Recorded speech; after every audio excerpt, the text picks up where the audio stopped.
guys, it's Gilly Hunt here with my A to Z guide to Stampin' Up products, and we're up to Q for quality and quick with the Stamparatus, and we're up to session 6 now. So we're going to start working with colour. We're going to have a look at ombre colouring, watercolour effects and working with markers. And if it feels like you are missing some information, it's probably because I'm starting to assume that you know what happened in sessions 1, 2, 3, 4 and 5. So please go back to fill in your gaps and find out how I set up certain things, okay? Or ask me, put it in the comments, email me, whatever. I'm not trying to make this difficult for you. I'm just trying to make the videos not quite so lengthy for you and full of more information. So here we go. I've brought in the Stamparatus. It's already cued in with the ordinary base plate, no mat, because we're going to be working with the red rubber, and this already has its own foam. I've put in my little key to bring everything away from the corner, and I've put in my little blank ready to work on. And I just want to pick this up. Here he comes. So let's pick him up. Let's just move that out of the way a little bit. And we're going to ink up this lovely seahorse, which is from the Sea Notions set. I love the Sea Notions set. It's really lovely. Okay, and we're going to give it a good setup, and we're going to put it down one. No, let's get that end done. We're going to move it down 1, 2, and down another 1, 3, and we might get one more. Oops, we go down one more.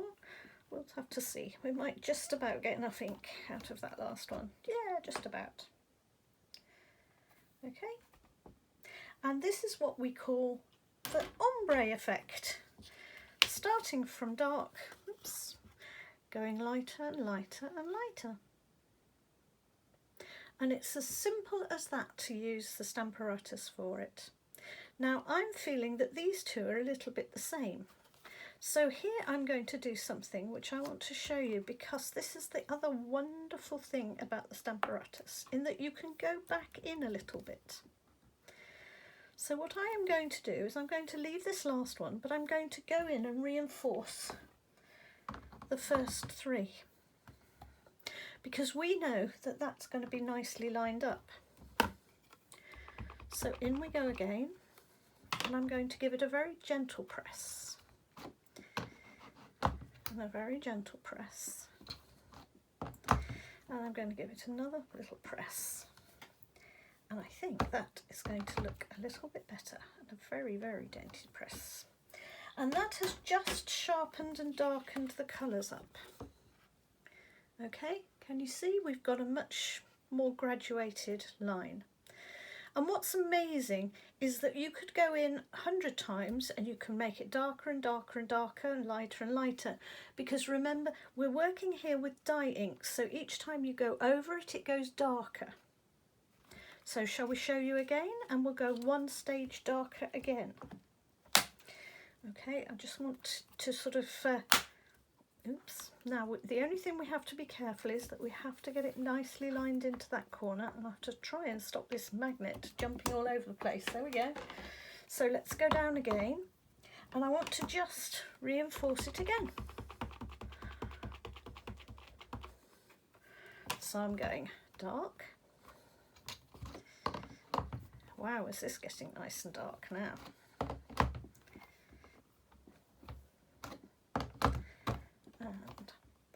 Paler. And can you see how, using the Stamparatus, you can choose your depth of colour?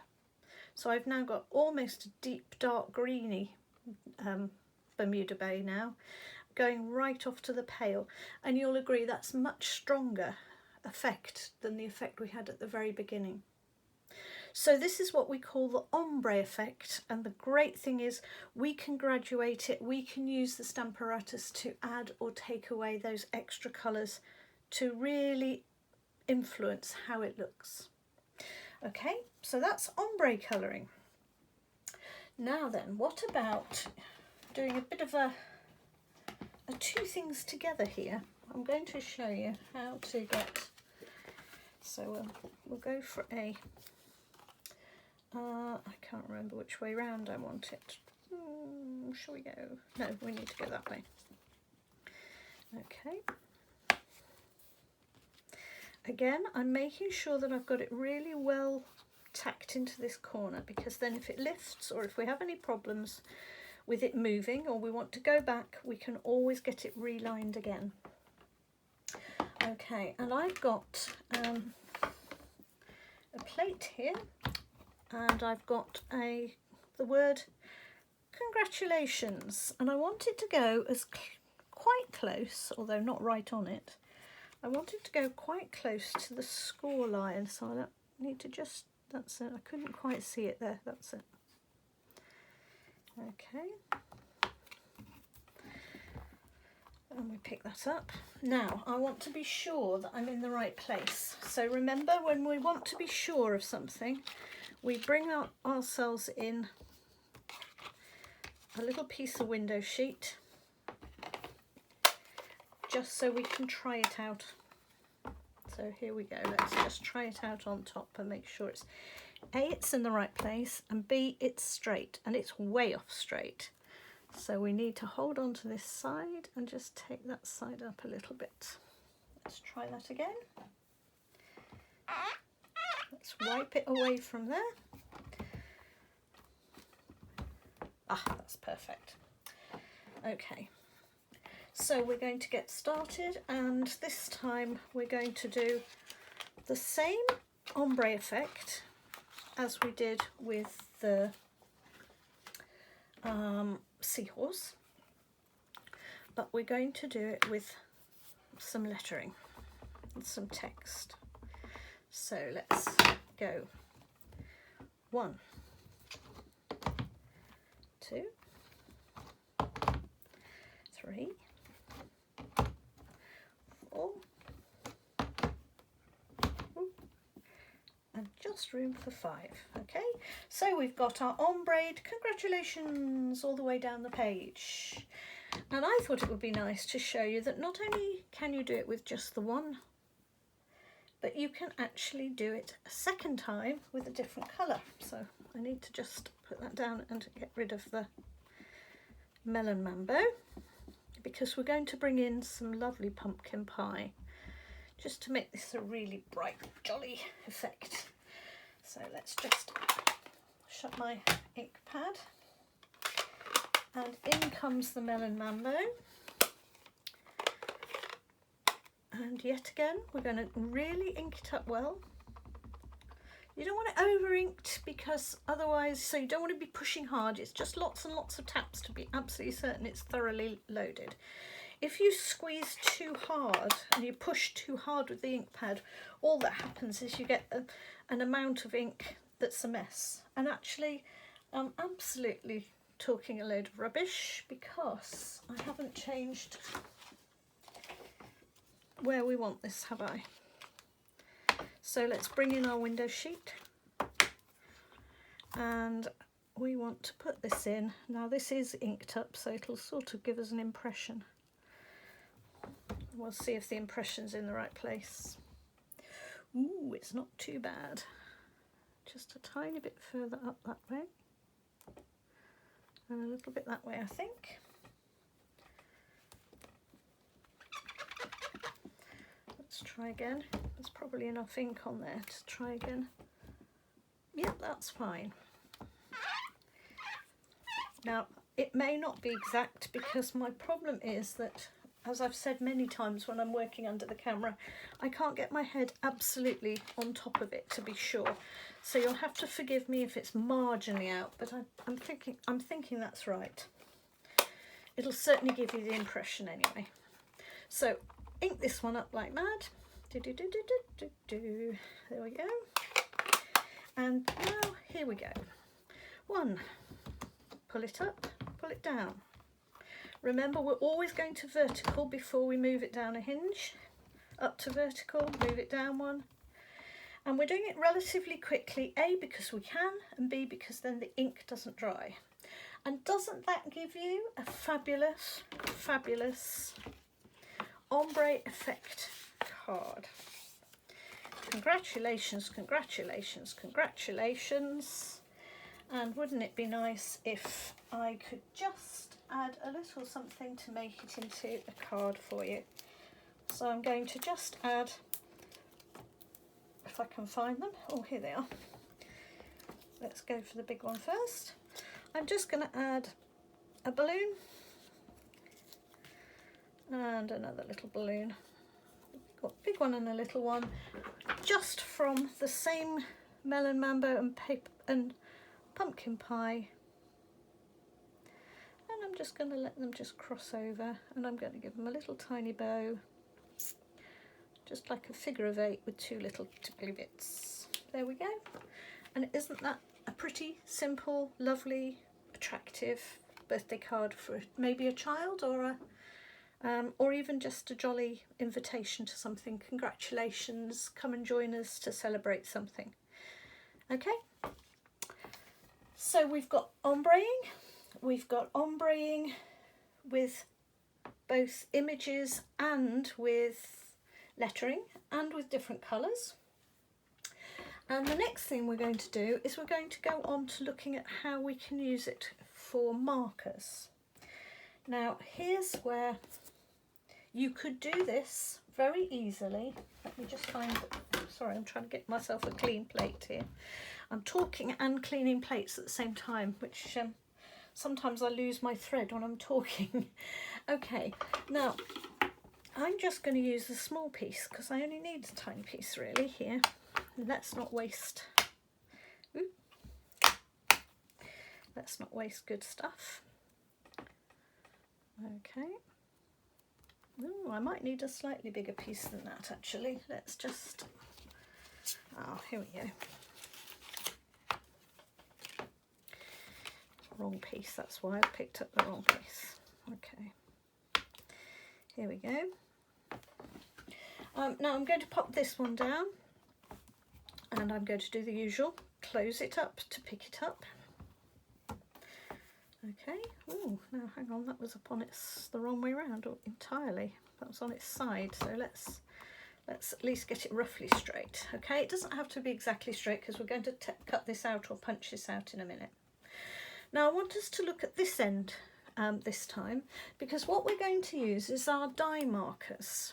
So Stampin' Ups do blender pens and die-based markers, and these are the die-based markers. And if you have die-based markers and a Stamparatus, you can do anything in the world that you want to, because they are a wonderful combination. And I'll show you what we're going to do here. I've got a stamp which I don't want in one colour only. I want to have several colours on this stamp. So I'm simply going to colour in, just as if I was colouring a picture or a pattern. I'm going to colour in the 2 big words, because there are 2 words on this stamp that are in a slightly different text. Now you will notice that I'm not doing this very fast and furiously, I'm just doing it steadily, and I am doing it with the side of the pen, because what I don't want is to mush up the tip. Okay, and I'm going to get a completely different colour, so I've got Mango Medley now, and here we go. We're just going to go across the slightly plainer text. I love these ones. Stampin' Up do quite a lot of stamps where you have, oh look, there's one of my blonde hairs. I'll call it blonde and then we'll pretend it's not grey. I'm getting a good degree of silvery grey ones in amongst the blonde now. Here we go. So here's the mango, and the other was real red, I think. Yes, it was real red. Okay, now it took me a little while, so what I'm going to do is something strange. I'm going to break bring this to my mouth, and you know when you huff on the window when it's frosty and it steams up the window, we're going to do exactly that. We're going to huff on it. So listen out. Oh, look, you can see my breath. The condensation of my breath, look, on the, I don't know whether you can tell it on the camera, but it certainly is on there. And all I'm going to do now is press it down. Now, why did I huff on it? Well, what I did was the dye ink may have started to dry, and as it dries, that's fine, because what you can do is the breath that you put on it reactivates it. Now, here's where this is an absolute joy, because if I'd been doing this and stamping it by hand, I could never ever get that back onto there in the same place. And 9 times out of 10 with these pens, they are wonderful and they're beautiful and they're marvellous.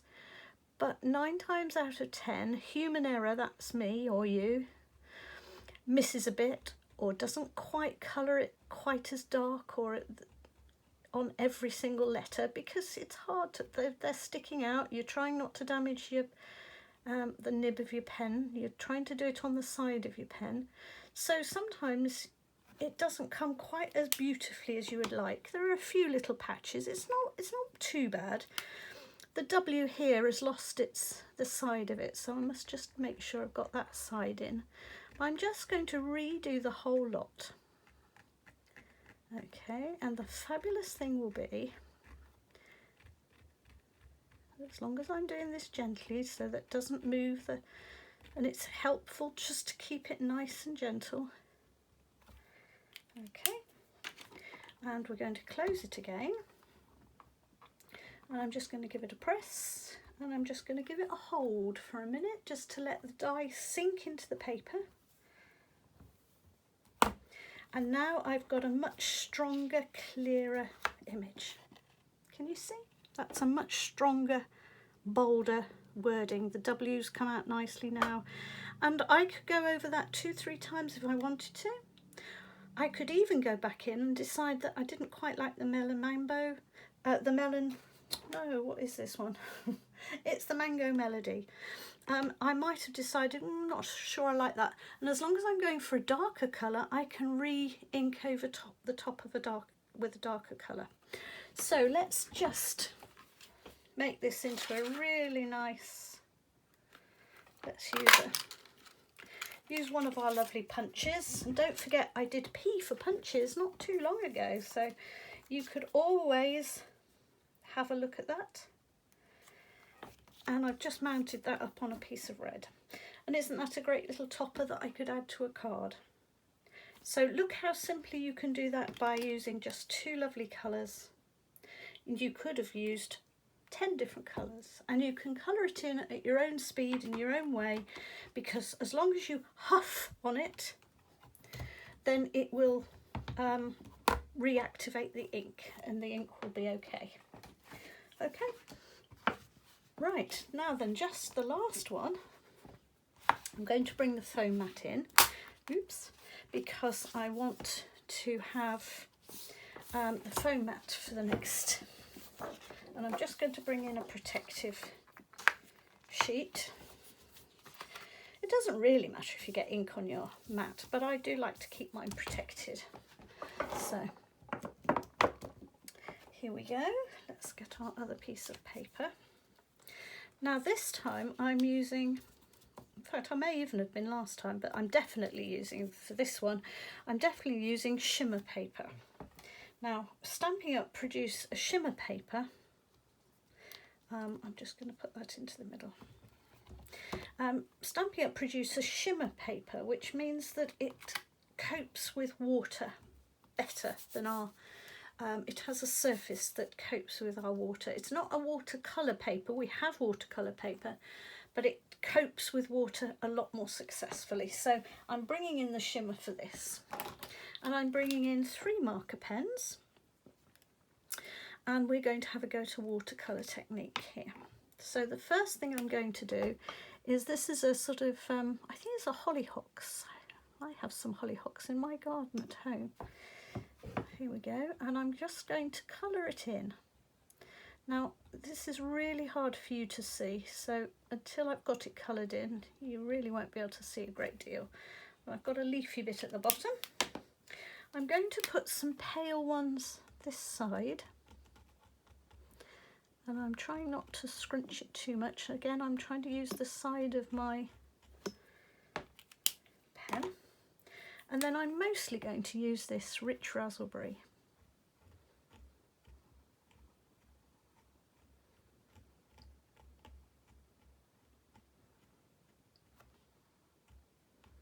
Okay, and then I'm going to do the watercolour effect. So I'm going to take one of our water sprays, and I'm just going to get it going off camera. Right, so ready? I'm just going to spray it from quite a height because I don't want it very wet, I just want it damp. And I'm going straight onto the dry paper. And isn't that pretty? Once that's dry, let's just give it a blot. Once that's dry, let's blot it carefully. Normally I would leave it to dry itself, but I'll blot it so that you can see it. Doesn't that give you a lovely, in fact I'll hold it up closer to the camera for you so you can get in nice and clear, a lovely watercolour effect. It's blended together all of those colours. Now you could do that holding that in your hand, but you get so much more control because you're not having to pick something up, it's not dripping. You can flap that closed quite quickly and that will give you the effect beautifully. Okay, let me just show you it once more. I'm going to turn it upside down this time, and I'm going to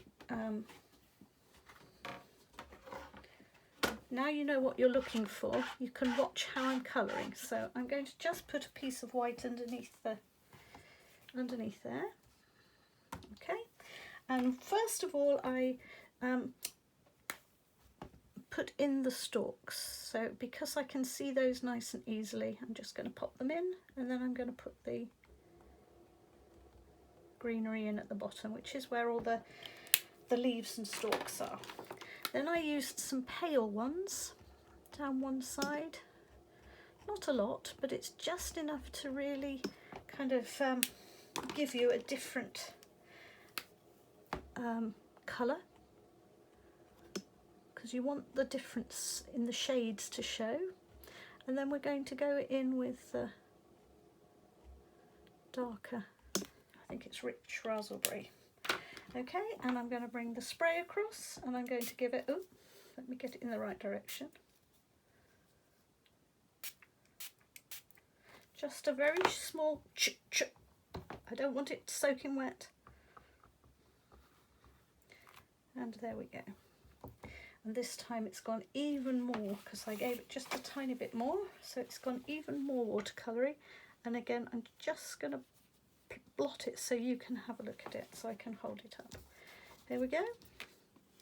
So the lovely thing is, every time you do this you will get a different effect. So that's one side, that's the other side.